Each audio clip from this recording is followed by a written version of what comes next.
Yeah, so we learned about the basic concept of electrolysis.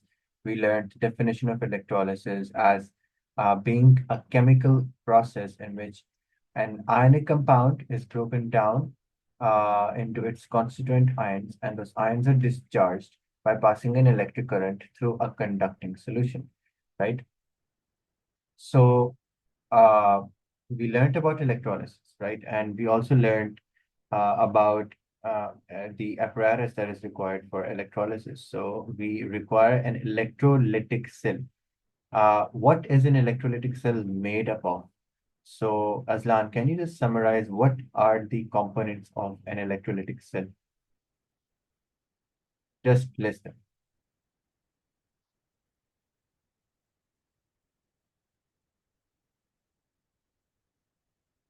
Hello. Can't really remember. Okay, so an electrolytic, can you hear me?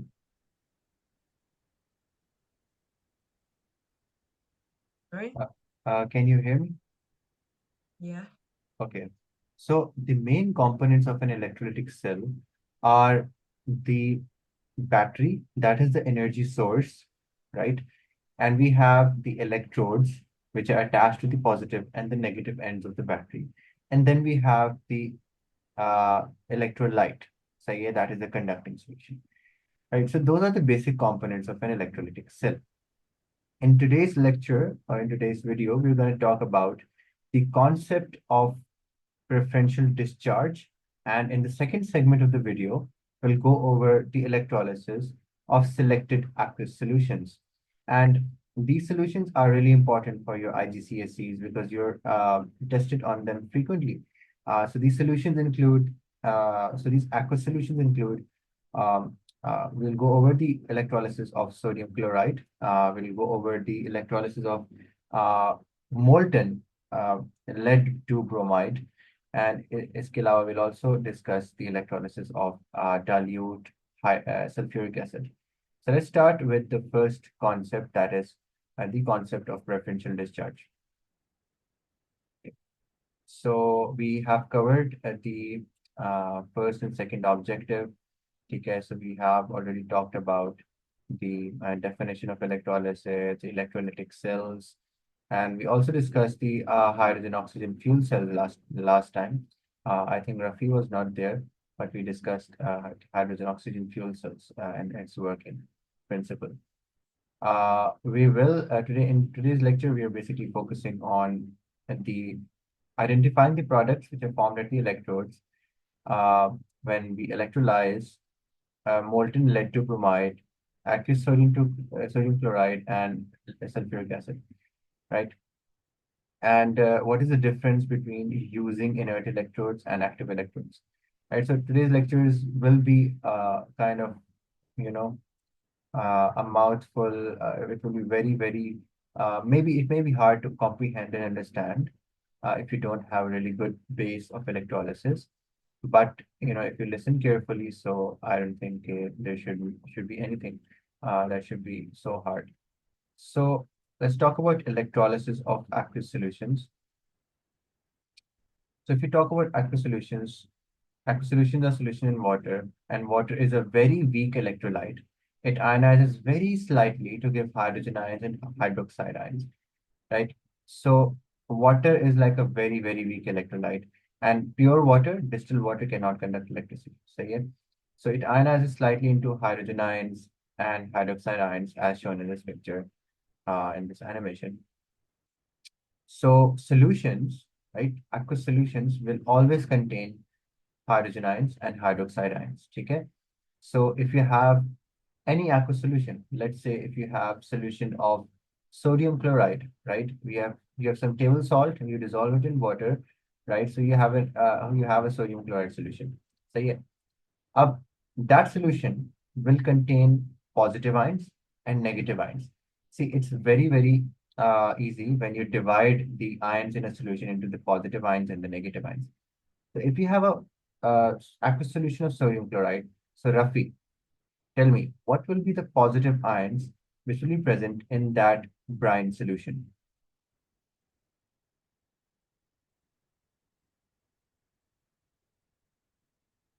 Hydrogen. Okay, so hydrogen is one of them. That comes from which? That comes from water. And what else?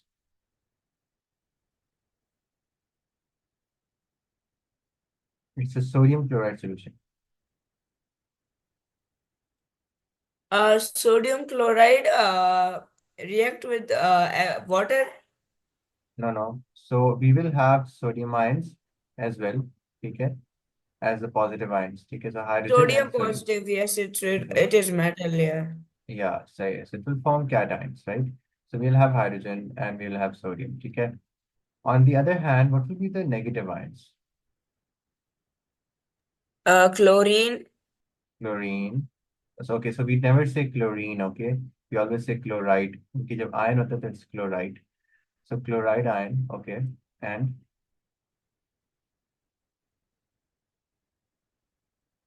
hydroxide. ठीक है. Here we water CRN. So we'll have hydroxide ion as well. That's the second ion. So whenever you have water present, you have to consider these ions as well as the ions in the compound you're electrolyzing. ठीक है. So जब aqueous solution होता है ना, for example अगर लिखा हुआ है कि we have an aqueous solution of sodium chloride, ठीक है, ऐसे लिखा हुआ है. So you always have to consider that they also contain hydrogen ions and hydroxide ions. सिर्फ sodium positive और chloride negative नहीं होता. सही, इनमें ये वाले ions भी present हैं. And you'll see why it's important. So let's go with the concept of preferential discharge of ions. In the electrolysis of compounds which contain more than one type of anion or cation, as we just discussed, one type of ion will be discharged in preference to the other. This is known as preferential discharge of ions. You understand? So basically, we have a solution, right? And a solution which contains more than one ion. For example, you have a sodium chloride solution. Let's just look at the previous example. So the sodium chloride solution had, let's use a different color. Sodium chloride solution had more than two positive ions, types of positive ions, and more than two types of negative ions, right? So that's where the concept of preferential discharge comes in, right? So one of the ion will be discharged in preference to the other. सही है, वो दोनों discharge नहीं होंगे, ठीक है? Only one of the positive ions, ठीक है? Only one of the positive ions and one of the negative ions will be discharged. And we'll see how do we decide कि कौन सा discharge हो रहा है, which of them will get discharged. So what are the factors which influence the preferential discharge of ions? So number one, the position of the ion in the electrochemical series. Now, Azlan, I'll be asking all of these criteria at the very end of this video. Okay, so you'll have to listen carefully. So what are the factors which influence the preferential discharge of ions? So number one, the first factor, which is very important, is the position of the ion in the electrochemical series. This electrochemical series is also known as the reactivity series. Okay? It's also called as a reactivity series. So basically, we sort all of the ions, the positive ions and negative ions, according to their varying reactivity. So reactivity series we get there. So yeah.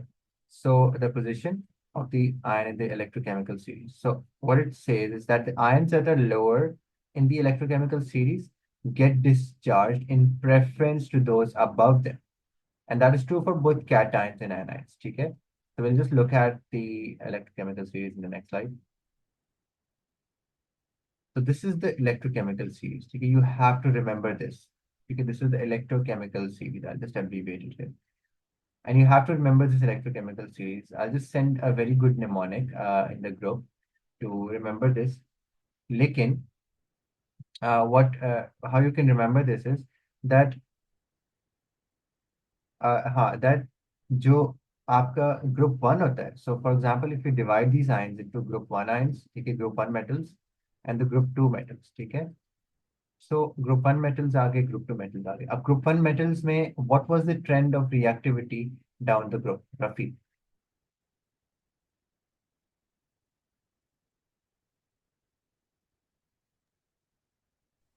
Question: What is the reactivity down the?